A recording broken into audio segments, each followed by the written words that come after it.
is Fred. He is often furious. He's been married to his wife Jane for 15 years. He's often told her not to interrupt him when he's reading the newspaper. She finds this prohibition annoying, for some very good reasons. So tonight, she's asked him, quite frankly, when he'll get around to cooking dinner. Now Fred is shouting, because he is, deep inside, so hopeful. Fred often loses small household items. Today, he has lost his car keys. He is furious. Where the hell have they gone? He asks his family in fury. Fred is shouting, because he is, deep inside, so hopeful. Fred arrives at the airport. His flight is delayed by 4 hours. It's an outrage, especially as he's one of the airline's premium passengers. He goes up to a young woman at the check-in desk and tells her exactly what he thinks. Fred is shouting, because he is, deep inside, so hopeful. Despite all the evidence Fred keeps encountering, he stubbornly and devotedly maintains a faith in a world in which his partner understands him, small household items don't go astray, airline schedules are more than a fiction. All his experience, stretching back many decades, has not dampened the intensity of his crazed hopes. And every time they're dashed, he screams.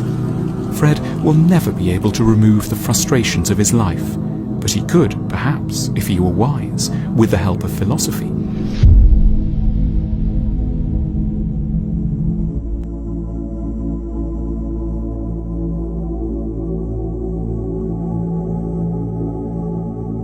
I think I can give you a basic understanding about some questions, and this video is about why you can't think when you are angry. And it's rather simple, because if we look at the brain, we have basically two types of systems. The first one is right here behind your forehead.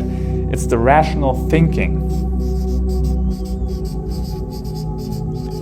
And then rather within, deep in basically in the middle, in the center of our brain, we have another system, which is the emotional system. It's called the limbic system. Now the thing is, when we get very angry, very emotional, this part is highly active and it overrides the rational thinking system, and even blood is more flowing in this direction. Use it or lose it. It goes where we need it, and if we're highly emotional, it goes more in this direction. We're not capable to be very rational in the very moment. So if a person is super aggressive, wait for 10 minutes, wait for 15 minutes before you actually have a discussion, because in this moment you can't talk to this person. It's not possible, and we can't really think, we can't make great decisions. This is when we regret things afterwards, because we couldn't inhibit ourselves and think rationally about it, right? So take your time. Only make decisions when you really cool down and not your emotions are taking over in any way that you can't really steer yourself in the direction you actually want it.